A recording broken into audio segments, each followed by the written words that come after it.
So hi there. Welcome to this brain teaser. We would have a lot of engagement like this because I just feel we should do certain things that test and stretch our knowledge of Stata and the powers of what it can do. So that is basically what we are facing right now. So I'll just quickly read out the teaser to you. Supply the Excel file. I would also put that access to it in the link, and then you can try it out and let us know. So basically, there's a manager of analytics called in Lagos who has contacted you. He has about 17,000 plus members. So you could read the text on the screen, screenshot it if you want. And they want to honor 60 members. They've been active for 60 years. But they want the guy who, or the lady or the guy who registered first. So all they are saying is give us the registration numbers of the first person who registered for each year.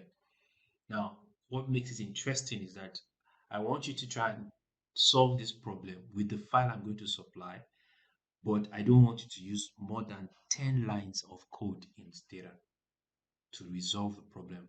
So they'll give you that file, of course, which is your input file. I don't want to say more than that. But with no more than 10 lines of code, you pick out the names of everybody that is eligible. So you're going to give them another Excel file. So they give an Excel file of everybody.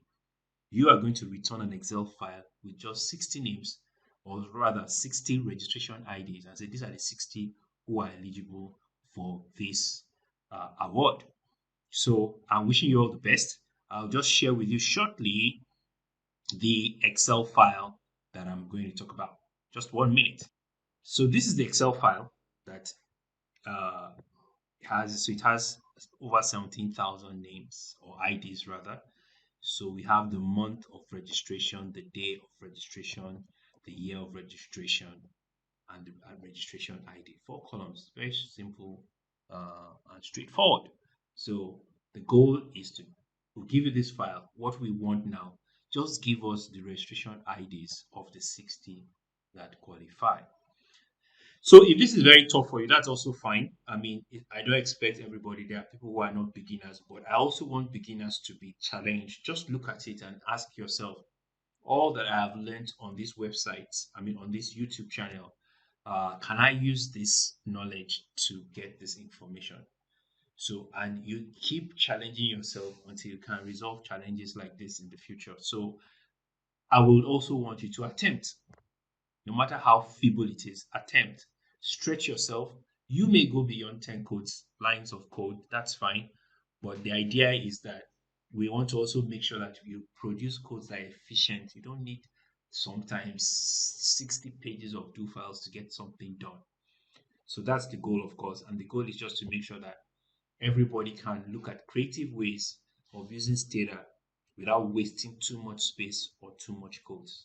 So welcome to the challenge. Please share this video with your colleagues. Challenge them to that they should not use more than 10 lines, no more than 10 lines for their analysis. So challenge them. Also challenge, what's the word? Challenge your subordinates in the office. Just have a fun time trying to do this. So I'm looking forward to your responses. And just for you to know, there is no right answer or wrong answer. There are people who use 6 lines of code, they will achieve the same result. Some people use 7 lines of code. So I'm anticipating what strategy you are going to use, and I'm looking forward to your responses. Just let me know in the comments. But please don't fail to share the video with as many people. Repost if you're on LinkedIn, reshare if you're on YouTube, and just let's get it viral and let's see how many people can solve this problem in probably, in fact, I did not even put time in less than 30 minutes too. I told you that they gave you 30 minutes ago, they did it quickly, but let's forget that aspect. Do this thing in less than 10 lines of data code. So looking forward to hear from you. I'm also opening the challenge up to those who probably are using R or using SPSS if you want to. If you are using Python, you can also attempt it. That's also fine. And if you know how to use all this software, try it in every way possible.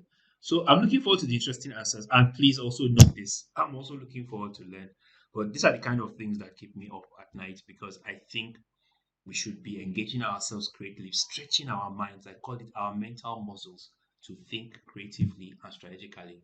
So, looking forward to the responses and looking forward to different styles of getting to the same answer. Thank you so much and see you in the next video.